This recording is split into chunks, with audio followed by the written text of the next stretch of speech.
Në një vend ku qytetarët punojnë gjithë jetën për 500 euro në muaj, djali i presidentit të Republikës merr 30.000 euro në vit, pa shkuar kur në punë.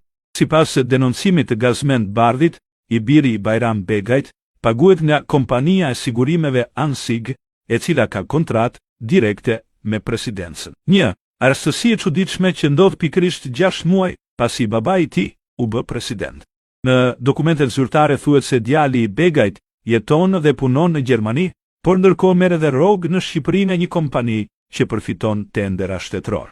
30.000 euro në vit për asgjë, një privilegj presidencial që e paguajnë qytetarët. Ky është një tjetër shembull se si korrupsioni nuk fillon nga poshtë, por zbret nga maja e shtetit.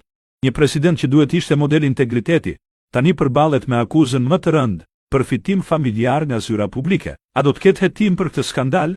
Apo edhe këtë herë si gjithmonë, drejtësia